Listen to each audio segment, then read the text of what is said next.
अपने इकोनॉमिक्स से स्टार्ट कर रहे हैं। इकोनॉमिक्स का अपना जो रीडिंग है लर्निंग मॉड्यूल, वो लर्निंग मॉड्यूल 12 है। ठीक है, तो बेसिकली पहले अपने को ये लोग बता रहे कि कैसे फर्म्स और कौन से जो मार्केट्स है ना, जो अपने मार्केट्स होते हैं उसका स्ट्रक्चर क्या है। ठीक है, अब कैसा है, इन्होंने ऐसा अज्यूम कर लिया है कि अपने को ये सब चीज़ें पता है। ठीक है, जो भी हम पढ़ रहे हैं ना, मतलब हम पढ़ के आए हैं, हमें छोटी छोटी चीज़ें पता है। ठीक है, तो जैसे ग्रेजुएट होकर आते हैं ना, या +2 होकर आते हैं 12th स्टैंडर्ड, तुमको ऐसे अज्यूम कर लिया है कि ये सब चीज़ें तुम्हें पता है और तुमने बहुत अच्छे से पढ़ाई की है। तो इसके लिए अपने को थोड़ा सा क्या करना पड़ेगा, थोड़ा पहले का रिवीजन करना पड़ेगा। आया ध्यान में? ठीक है, तो लर्निंग मॉड्यूल 12 जो है, LOS A है, B है, C है, D है, E है, मतलब कितने मॉड्यूल हो गए? 5। 5 मॉड्यूल में सबसे पहला जो मॉड्यूल है वो आपको बताता है कि कंपनी, कोई फर्म अगर वो ब्रेक इवन करती है तो ब्रेक इवन कब करती है? ब्रेक इवन का मतलब क्या है? ब्रेक इवन मतलब एक कंपनी जिसको ना प्रॉफिट है ना लॉस है, वो पॉइंट। मतलब आपने जितना रेवेन्यू जनरेट किया उतना ही आपका कॉस्ट है। ठीक है, फिर उसी LOS में लोग ने शटडाउन पॉइंट के बारे में बात किया है, यानी कि कंपनी को कब शटडाउन करना चाहिए। शटडाउन मतलब बंद करना चाहिए बिजनेस। ठीक है, तो उसका एग्जैक्ट पॉइंट क्या है, ऐसा भी ये लोग ने डिस्कस किया है। फाइन, तो वो सब हमें देखना है। मतलब शॉर्ट रन होता है, लॉन्ग रन होता है। शॉर्ट रन का मतलब है कि छोटा समय है, छोटा पीरियड है, तो उस पीरियड में हमारे डिसीजंस कैसे होने चाहिए। लॉन्ग रन मतलब लंबा समय, 5 साल 10 साल। ठीक है, तो उसके बारे में बातें हुई है। ओके, उसके बाद ये लोग अलग अलग मार्केट स्ट्रक्चर के बारे में बात करते हैं। ठीक है, तो डिसीजन जो है ना, एक सिंपल करने के लिए मैं बात बता रहा हूं। कोई भी मार्केट स्ट्रक्चर हो, यानी कि परफेक्ट कंपटीशन हो, मोनोपोली हो। परफेक्ट कॉम्पिटिशन अभी समझेगा नहीं, मतलब बहुत सारे लोगों ने पहली बार पे शायद सुना भी होगा परफेक्ट कंपटीशन। मतलब यहाँ पे लार्ज नंबर ऑफ बायर्स, या +2 में जिन्होंने कॉमर्स से वो लोग ने किया भी होगा कि लार्ज नंबर ऑफ बायर्स है, लार्ज नंबर ऑफ सेलर्स है। ठीक है, तो बहुत सारे बायर्स है, बहुत सारे सेलर्स है, उस तरीके से। और फ्री एंट्री है, फ्री एग्जिट है, बराबर ना। सबके प्रोडक्ट्स एकदम सेम टू सेम है, मतलब होमोजीनियस है। ठीक है, किसी को कोई प्राइसिंग पावर नहीं है। ये सब परफेक्ट कंपटीशन के फीचर्स है जो हम लोग देखने वाले हैं। ठीक है, जैसे जो अलग अलग मार्केट स्ट्रक्चर, एक मोनोपोली होता है जहाँ पे सिंगल सेलर होता है, वो डोमिनेट करता है मार्केट को, बराबर ना। तो ये सारे जो मार्केट स्ट्रक्चर है, हर एक में थोड़ा इजी करने के लिए मैं ऐसे बता रहा हूँ कि हर एक में जो क्वांटिटी डिसाइड होती है ना, वो सेम लेवल पे होती है। MC is equals to MR, marginal cost is equals to marginal revenue. ठीक है, तो marginal cost is equals to marginal revenue मतलब क्या, ये तो मैं सब बता रहा हूँ कि चैप्टर में क्या होने वाला है। ठीक है, हमें ये जो अलग अलग हमारे क्या बोलते हैं, जो मार्केट स्ट्रक्चर्स है, बराबर, उसका अपने को मार्केट स्ट्रक्चर्स का कैरेक्टरिस्टिक्स पता होना चाहिए। कैरेक्टरिस्टिक्स मतलब उसके जो गुण है ना, वो पता होने चाहिए। तो गुण अगर पता होगा तो हम मतलब एग्जाम में क्वेश्चंस लिख पाएंगे ना, उस तरीके से। आया ध्यान में? तो सारे के सारे जितने भी मार्केट स्ट्रक्चर्स है, मतलब परफेक्ट कंपटीशन में क्या है, फ्री एंट्री है, फ्री एग्जिट है, ये सारी चीज़ें हमें पता होनी चाहिए। ठीक है, मोनोपोली में क्या है, मोनोपोलिस्टिक में क्या है, ये सारी बातें हमें पता होनी चाहिए। दूसरी बात, मतलब LOS B मार्केट स्ट्रक्चर के ऊपर है। ठीक है, LOS C में वो लोग ने मोनोपोलिस्टिक, मतलब जो एक्चुअल अभी अपना मार्केट है ना, उसके बारे में बात किया है। ठीक है, तो मैं इंट्रोडक्शन दे रहा हूँ। तो उसमें भी ऐसा ही है कि कोई फर्म है, तो फर्म कैसा होता है कि उसके क्या बोलते हैं, उसका जो प्रोडक्ट है ना, उसको डिफरेंशिएट करके वो चार्ज करता है। यानी कि आज तुम प्रैक्टिकल मार्केट में देखो, सोप का एग्जांपल लेता हूं, मतलब मैं फेवरेट है वो सोप का वाला एग्जांपल, हमेशा मैं यही एग्जांपल देता हूं। तो साबुन है, सब अपने अपने साबुन, मतलब डव क्या बोलता है, मिल्क क्रीम बेस्ड है, तो वो उसका डिफ्रेंसिएशन है। फिर लक्स में भी कुछ होगा, ऐसे हर एक का अपना अपना ये है ना, मतलब स्पेशलिटी है, डिफ्रेंशिएशन है। तो उस डिफ्रेंशिएशन के बेसिस पे लोग प्राइसिंग करते हैं। ठीक है, ऐसा सब होता है, तो ये सब हम लोग देखने वाले हैं। तो वापस मैं उस एग्जाम्पल पे आऊंगा। फिर LOS D जो है वो ओलिगोपोली के बारे में है। जब कार्टेल फॉर्म होता है, कुछ ही सेलर्स है और वो एक साथ आने की कोशिश करते हैं, जैसे सबसे बढ़िया एग्जांपल ओपेक का है, oil and petroleum exporting countries का ओपेक। क्यों ऑयल प्रोड्यूसिंग कंट्रीज है 12-13 और वो एक साथ आके आपको सेल करने की कोशिश कर रहे हैं, तो कम सेलर्स है, लार्ज नंबर ऑफ बायर्स है, तो ऐसे उसको ऑलिगोपोली बोलते हैं। ठीक है, तो उसमें ऑलिगोपोली मार्केट में कैसे काम होता है, ठीक है, डिमांड सप्लाई कर्व है क्या, नहीं है, तो सप्लाई कर्व नहीं है ऑलिगोपोली मार्केट में, एकदम वेल डिफाइंड सप्लाई कर्व होता ही नहीं है, तो ये सब हम लोगों को याद रखना पड़ेगा। ठीक है, और LOSE में हम देखेंगे कि LOSE की कैसा मार्केट स्ट्रक्चर है जिसमें हमारा फर्म काम कर रहा है, मतलब मेन एप्लीकेशन बेस्ड इसमें है, और हम एग्जामिन करेंगे कि कितने नंबर ऑफ फर्म्स है इस इंडस्ट्री में।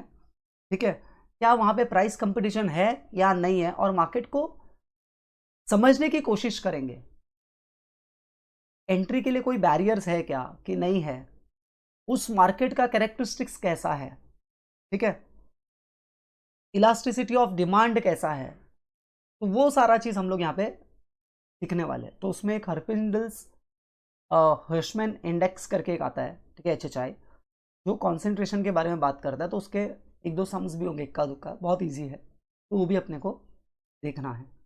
ठीक है, तो ऐसे टोटल हमें 5 LOS देखने हैं। ओके, तो अब हम चलते हैं एक एक LOS पर। तो सबसे पहला LOS जैसे मैंने बोला, वो LOS किसके बारे में था, जो सबसे पहला LOS मैंने बताया ना, वो था कि अलग अलग कॉस्ट, बराबर ना, मतलब ब्रेक इवन पॉइंट, ABC क्या होता है, तो मैं एक बार ब्रीफली एक्सप्लेन कर देता हूँ ताकि कोई नया है तो भी उसे समझ में आना चाहिए ऐसे। ठीक है, देखो जो कॉस्ट स्ट्रक्चर होता है ना, एक तो पहले टाइम पीरियड, एक होता है शॉर्ट रन और एक होता है लॉन्ग रन। ठीक है, हमेशा इकोनॉमिक्स में दो चीज़ें होती है। शॉर्ट रन मतलब क्या, जहाँ पे हमारे फैक्टर्स ऑफ प्रोडक्शन है ना,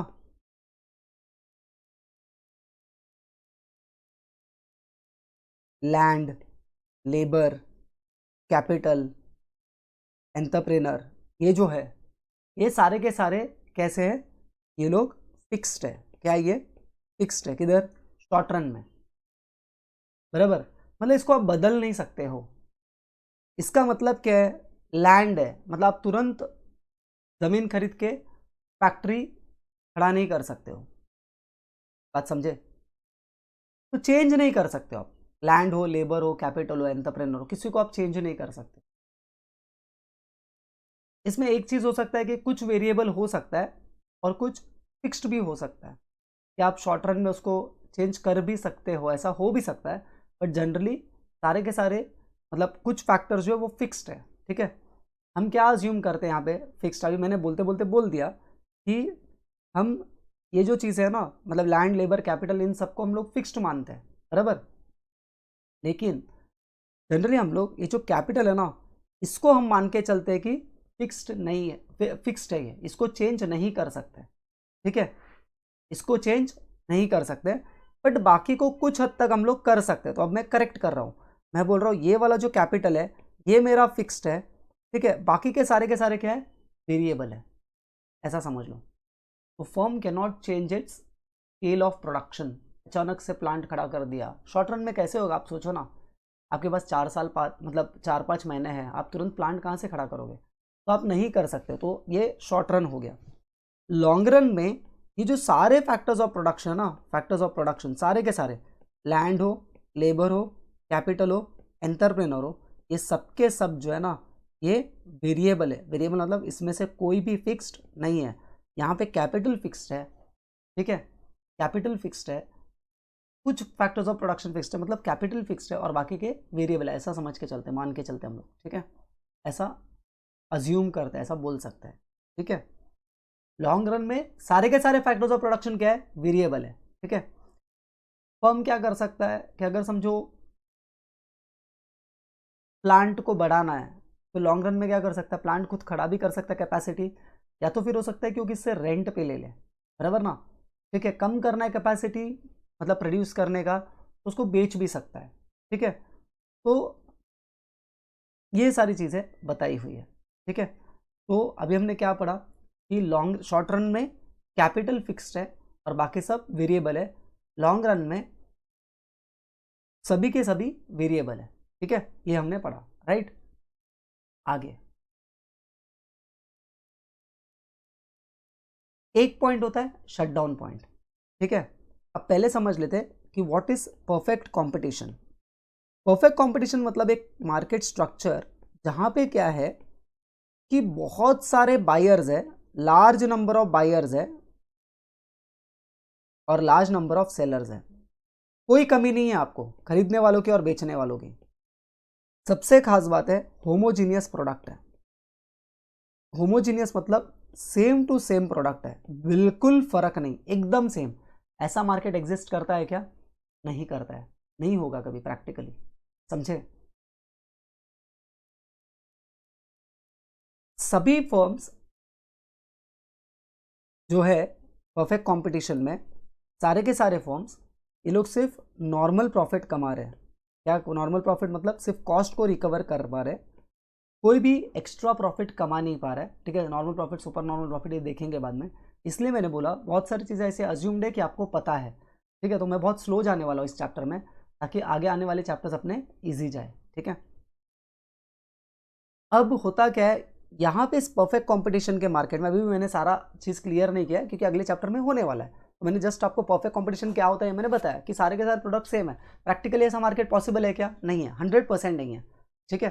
तो प्रैक्टिकली ये पॉसिबल नहीं है, ठीक है। ध्यान से सुनो। अब क्या होता है कि ये जो मार्केट है यानी कि परफेक्ट कंपटीशन, इसमें एक शटडाउन पॉइंट होता है, ठीक है। या इसका ब्रेक इवन एनालिसिस कैसे करेंगे? तो समझो कि अगर हमारे पास, ठीक है, समझो कि अगर हमारे पास, समझो मैं कुछ चीज़ें बेचता हूँ, कुछ तो सेल करता हूँ, ठीक है। एक एग्जाम्पल के थ्रू समझते हैं, ओके। तो अगर समझो मैं कुछ सेल कर रहा हूँ और मैं जो सेल कर रहा हूँ वो जो विजिट है, ठीक है, एक कुछ तो एक विजिट है, एक विजिट मैं प्रोड्यूस करता हूँ और मैं परफेक्टली कम्पिटिटिव मार्केट में हूँ। तो मेरा जो सेलिंग प्राइस है, ठीक है, ये मेरा है $5, ठीक है। मैं शटडाउन पॉइंट के बारे में बात कर रहा हूँ। इसके बारे में, शटडाउन पॉइंट के बारे में, ठीक है। तो मेरा जो सेलिंग प्राइस है वो कितना है? $5, ठीक है। मेरा जो फिक्स्ड कॉस्ट है ना वो $1000 है, समझो, आया ध्यान में। और मेरा जो वेरिएबल कॉस्ट है, अब फिक्स्ड कॉस्ट क्या है? जो आप प्रोड्यूस करो या मत करो, आपको वो पे करना ही पड़ेगा, उसको बोलते हैं फिक्स्ड कॉस्ट, आया ध्यान में। और वेरिएबल कॉस्ट क्या है? वेरिएबल कॉस्ट जो वैरी करता है प्रोडक्शन के साथ, बराबर ना, जिनको नहीं पता है उनके लिए। तो एक विजिट जो है वो विजिट प्रोड्यूस करने का, ठीक है, मेरा $3 का खर्चा है, समझे, एकदम आसान। तो अभी फर्म जो है ना, फर्म वो शटडाउन कैसे डिसाइड करेगा कि उसने कंटिन्यू करना चाहिए प्रोडक्शन कि उसने ख़त्म करना चाहिए, ठीक है। तो अगर समझो उसका जो टोटल रेवेन्यू है, अब टोटल रेवेन्यू क्या है? टोटल रेवेन्यू मतलब टीआर, जिसको हम शॉर्ट में टीआर बोलते हैं, मतलब प्राइस मल्टीप्लाइड बाय क्वांटिटी, ठीक है ना, ओके। तो प्राइस कितनी है अपनी? 5। तो ये जब तुम्हारी टोटल रेवेन्यू, शटडाउन पॉइंट कब होगा? जब तुम्हारा total revenue is less then the total variable cost, तुम्हारा प्रोड्यूस करने का कॉस्ट ही नहीं निकल रहा है, तो कॉमन सा सेंस है तुम क्यों प्रोड्यूस करोगे? इसका मतलब ही ये है कि आपको शटडाउन करना चाहिए, समझे। अज्यूम करते हैं कि हम यूनिट्स 400 प्रोड्यूस कर रहे हैं, कितना? 400 विजिट्स प्रोड्यूस कर रहे हैं, 400 विजिट्स प्रोड्यूस कर रहे हैं। तो अगर हम लोग 400 विजिट्स प्रोड्यूस कर रहे हैं तो मेरा प्राइस है 5 इंटू 400, मतलब मेरा $2000 का टीआर है, समझे। और अगर मैं मेरा टोटल वेरिएबल कॉस्ट निकालूँ, जिसको हम लोग टीवीसी बोलते हैं, तो variable cost multiplied by quantity, जब जब टोटल चाहिए तो मैं मल्टीप्लाई बाय क्वांटिटी कर रहा हूँ, बराबर ना, ये याद रखने के लिए बता रहा हूँ। तो मेरा $3 का वेरिएबल कॉस्ट है, मैंने 400 प्रोड्यूस किया तो मेरे पास $1200 हो गया, समझे ना। अब यहाँ पे जब मैं देखता हूँ तो मेरा जो टोटल रेवेन्यू है वो 2000 है और मेरा टोटल वेरिएबल कॉस्ट 1200 है, यानी कि ये यहाँ पर 2000 है और ये जबकि लेस देन नहीं है 1200 से, इसलिए मैंने शट डाउन नहीं करना चाहिए। लेकिन अगर मेरा रेवेन्यू 1200 के नीचे चले जाता है तो मैंने क्या करना चाहिए? शट डाउन करना चाहिए, समझे। ये हो गया शट डाउन का बात, बराबर ना। अगर आप देखोगे, अगर मैं आपको एक एग्जांपल देता हूँ, समझो मेरा टोटल रेवेन्यू, जस्ट ऐसे ही बता रहा हूँ, समझो मेरा टोटल रेवेन्यू 2000 है बराबर ना। मेरा टोटल वेरिएबल कॉस्ट अभी जो आया ये 1002 है, 200 है, तो मेरा इसको बोलते हैं कॉन्ट्रीब्यूशन। क्या बोलते हैं? कॉन्ट्रीब्यूशन। मेरा कॉन्ट्रीब्यूशन कितना है? Difference, TR minus TVC। जब टोटल रेवेन्यू से टोटल वेरिएबल कॉस्ट निकालते हैं ना, इसको बोलते हैं कॉन्ट्रीब्यूशन। कॉन्ट्रीब्यूशन कितना है? 800। मेरा फिक्स्ड कॉस्ट कितना था? टोटल फिक्स्ड कॉस्ट 1000 था। ये पर यूनिट नहीं है, ठीक है ना, ये सब पर यूनिट है। $3 पर यूनिट है, ये पर यूनिट है, 5 रुपीज़ सेलिंग प्राइस, बराबर ना। लेकिन $3 पर यूनिट नहीं है।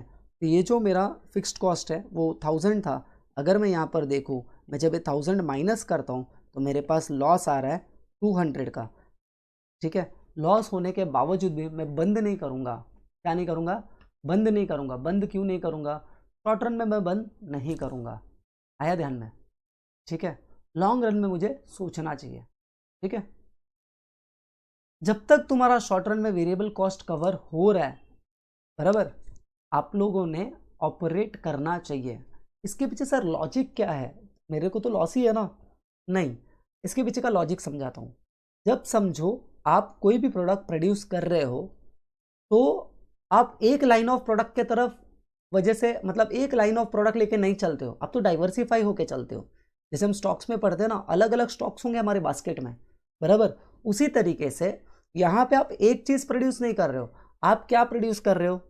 आप अलग अलग मतलब चीज़ें प्रोड्यूस कर रहे हो। तो हो सकता है ये जो आपका फिक्स्ड कॉस्ट है ना 1000 का, ये कहीं और से किसी और प्रोडक्ट से रिकवर हो जाए। आप समझे? भले इस प्रोडक्ट से आपका नहीं हो रहा होगा, बट कहीं और से आपका रेंट निकलता होगा, ठीक है। इस वजह से आपको शॉर्ट रन में क्या करना चाहिए? आपको इस आइटम को कंटिन्यू करना चाहिए, ठीक है। आया ध्यान में? तो क्योंकि अगर मैं इसको ड्रॉप कर देता हूं ना, आप समझना, अभी मेरा लॉस 200 का है। अगर मैं इसको ड्रॉप कर देता हूं ना तो ये कंट्रीब्यूशन भी नहीं मिलेगा और मेरा लॉस सीधा सीधा 1000 का हो जाएगा। बात को समझो। तो इसलिए शॉर्ट रन में लॉस को मिनिमाइज करने के लिए मैंने इसको कंटिन्यू करना चाहिए, बराबर, ठीक है। और अगर लॉन्ग रन में समझो आपको ऐसा लग रहा है कि भाई मतलब शटडाउन कैसे होना चाहिए, तो शॉर्ट रन की बात थी। ऐसे अगर समझो लॉन्ग रन की बात करें, तो अगर लॉन्ग रन में तुम्हें ऐसे लगता है कि फर्म को मतलब ख़त्म करना चाहिए कि नहीं करना चाहिए, तो अगर तुम्हारा जो टोटल रेवेन्यू है वो अगर लेस देन टोटल कॉस्ट है, टोटल कॉस्ट बोल रहा हूँ, टोटल कॉस्ट मतलब total variable cost plus fixed cost. जैसे हमारे एग्जाम्पल में total variable cost plus total fixed cost, ये दोनों मिला के आएगा 1200 is total variable cost. Fix cost था 1000 का, तो 2200। अगर मेरा लॉन्ग रन में भी रेवेन्यू कहीं ना कहीं इसके नीचे है, मैं लॉन्ग रन में मेरा रेवेन्यू 2000 ही है जो हमने अभी निकाला था यहाँ पर 2000, तो फिर 100% मुझे शट डाउन करना चाहिए। कभी? लॉन्ग रन में, ठीक है। लॉन्ग रन में a firm should shut down if the price is less then the average total cost, बराबर ना। ऐसा है। परफेक्ट कंपटीशन में क्या होता है, एक पॉइंट मैंने जो नहीं बोला, क्योंकि सारे लोग सेम टू सेम प्रोडक्ट बेच रहे हैं, इसलिए they are not the price makers, they are the price takers. ये लोग भाव लेते हैं, जो चल रहा है ना उसको उठा लेते हैं, समझे? ऐसा मतलब ये लोग प्राइस डिसाइड नहीं कर सकते हैं, ठीक है। बिकॉज सभी लोग, ये पेंसिल है तो सारे लोग यही पेंसिल बेच रहे हैं, एकदम सेम कलर का, सेम साइज का, सब कुछ सेम, सब कुछ सेम, क्वालिटी सेम, सब सेम। इसलिए मैंने बोला ऐसा मार्केट अवेलेबल होता ही नहीं है, मतलब प्रैक्टिकली होता नहीं है, समझे? आया ध्यान में? तो बात को समझना। अब हम लोग शटडाउन पॉइंट को देखते हैं ग्राफ की हेल्प से, ठीक है। मैं ग्राफ बनाने की कोशिश करता हूँ, मैं बहुत अच्छा डायग्राम बनाता हूँ, ठीक है, एकदम, मतलब मेरा डायग्राम इतना अच्छा होता है ना कि लोगों को बहुत प्यार हो जाता है। सुनो, अब समझो ये मेरा एक प्राइस लाइन है, हंसना मत, हाँ, हंसना मत बोला तो पहले लोग हंसते। दुनिया बड़ी जालिम है। तो मेरे साथ नहीं है रे, बाकी लोगों की बात कर रहा हूँ। ये समझो मेरा एवीसी है। ये क्या है? एवीसी है। लोग कैसे बात उठा लेते देखना। ये मेरा एवीसी है, बराबर ना। ये मेरा क्या है? एवीसी है। तो एवीसी है, देखो अब मैं ये प्राइस चार्ज कर रहा हूँ, कौन सा? ये, बराबर ना। इसको मैं बोल दूँगा P2। तो ये मेरा शटडाउन पॉइंट है, ठीक है। ये मेरा शटडाउन पॉइंट है। इसके नीचे अगर मेरा प्राइस है तो ये एरिया आ गया shutdown. Shutdown in what? In short run as well as in long run, ऐसा, ठीक है। इधर मेरा वो विजिट्स था पर डे, ऐसा समझो, विजिट्स पर डे, एक दिन में कितना प्रोडक्शन कर रहा हूँ वो लिखा है मैंने, ठीक है। इधर मेरा कॉस्ट है, आया ध्यान में, इस तरीके से। क्लियर है? अगर समझो, अगर मेरा एवरेज कॉस्ट का भी कर्व है, क्या है? Average cost. चलो एवरेज कॉस्ट का कर्व बनाता हूं मैं।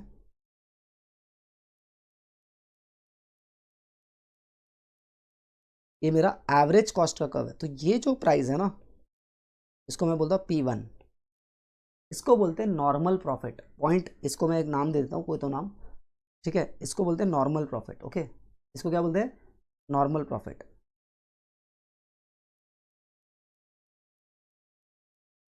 ऐसा, ठीक है, ओके। इसको बोलते हैं MC कर्व। क्या बोलते हैं? MC। थोड़ा ऐसा टेढ़ा बनना चाहिए था, मैंने थोड़ा ऐसा बना दिया है, ठीक है। तो स्ट्रेस मत लेना उसका, ये सब। अब सुनो, यहाँ पे ना, यहाँ पे ये पॉइंट को ध्यान से सुनना। ये वाला जो पॉइंट था ना, ये मेरा शटडाउन पॉइंट है, क्योंकि मेरा EVC यहाँ पे मिनिमम है और मैं वही प्राइस चार्ज कर रहा हूँ। तो उसके नीचे अगर मेरा प्राइस जाता है ना P2 के नीचे, तो मुझे शटडाउन करना चाहिए, भले वो शॉर्ट रन हो या लॉन्ग रन हो, ठीक है। लेकिन कहीं ना कहीं मेरा प्राइस अगर इस एरिया में है ना, मतलब टोटल तो मैं कॉस्ट रिकवर नहीं कर पा रहा हूँ, बट कहीं इस एरिया के बीच में है, तो मुझे क्या करना चाहिए? शॉर्ट रन में ऑपरेट करना चाहिए, ऑपरेट इन शॉर्ट रन, ठीक है। और अगर यही मैं लॉन्ग रन में भी मैं वही प्राइस चार्ज कर रहा हूँ, तो मैंने शट डाउन करना चाहिए लॉन्ग रन में, shut down in long run. आया समझ में? इस तरीके से, ठीक है। यहाँ पे मेरा, मैं बोलना भूल गया, यहाँ पे मेरा सिर्फ कॉस्ट रिकवर हो रहा है।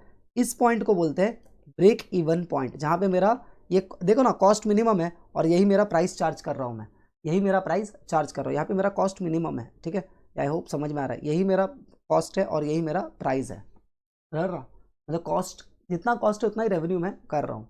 आया ध्यान में? तो इसको बोलते हैं BEP, ब्रेक इवन पॉइंट। क्या बोलते हैं? Break even point. आया समझ में? कुछ चीज़ें समझ लेना, ठीक है।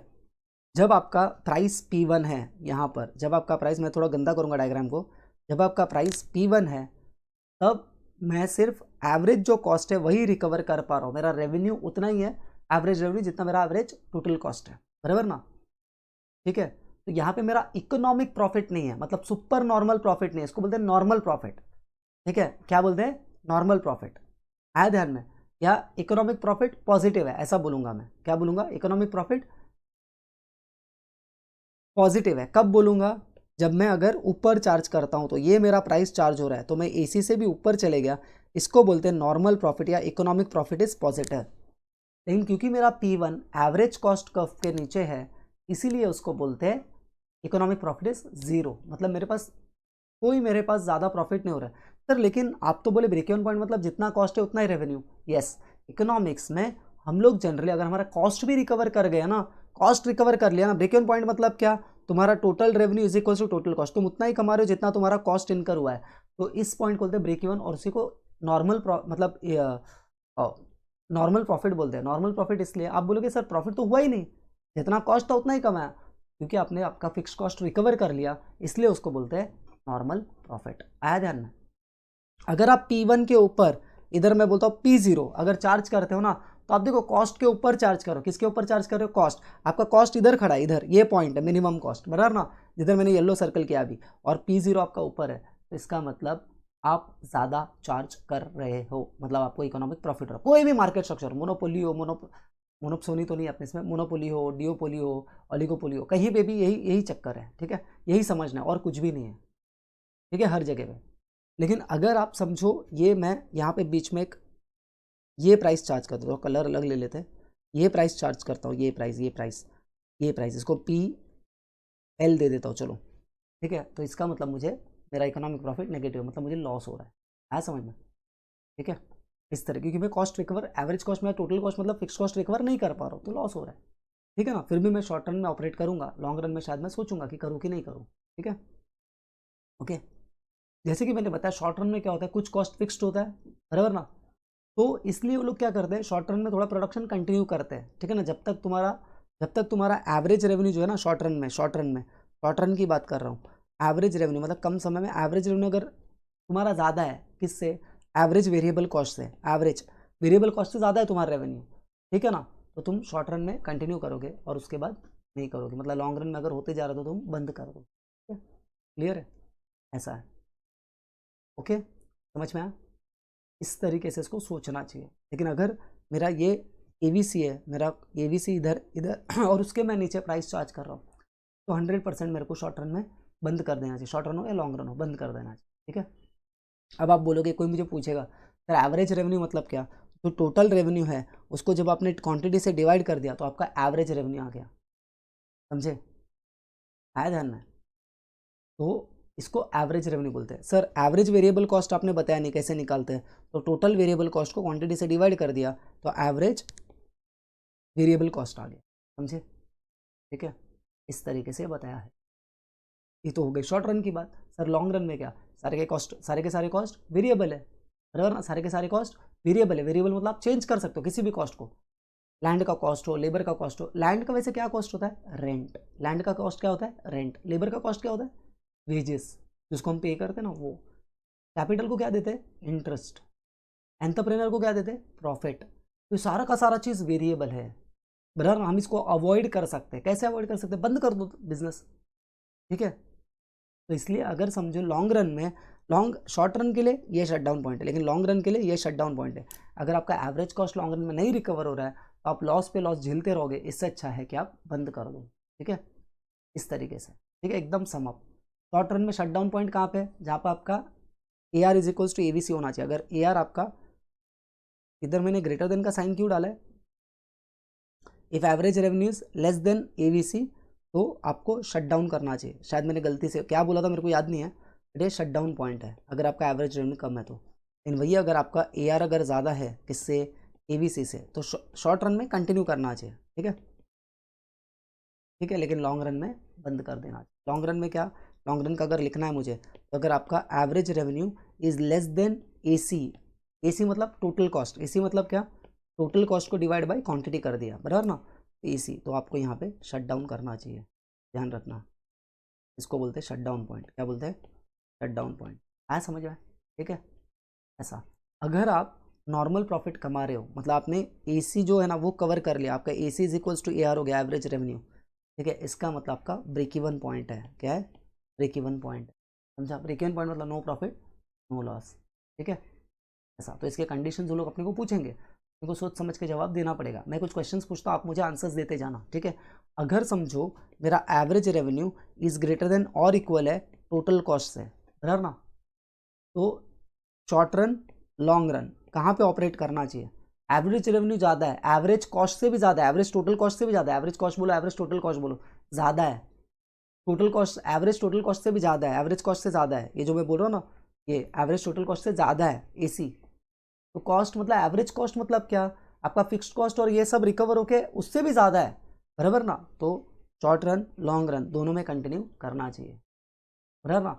अगर मेरा एवरेज रेवेन्यू, बराबर ना, ये ग्रेटर देन और इक्वल्स टू एवीसी से, एसी नहीं एवीसी से, लेकिन बट, मैं बट लिखता हूँ, बट दो कंडीशन एक साथ यहाँ, ए आर एवरेज रेवेन्यू कम है एटीसी से, मतलब बीच वाला ये जो गैप मैंने मार्क किया ना, ये बीच वाला ये, तो शॉर्ट रन में तो ऑपरेट करना चाहिए, शॉर्ट रन में ऑपरेट करना चाहिए, लॉन्ग रन में बंद करना चाहिए।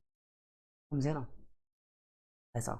और अगर मेरा ये पहला कंडीशन हो गया, ये दूसरा कंडीशन हो गया, तीसरा कंडीशन, अगर मेरा जो ए आर है ये अगर कम है ए वी सी से, वेरिएबल कॉस्ट से भी कम है ना, तो शॉर्ट रन हो या लॉन्ग रन हो, सब में बंद कर दो भैया, बिजनेस करो ही मत।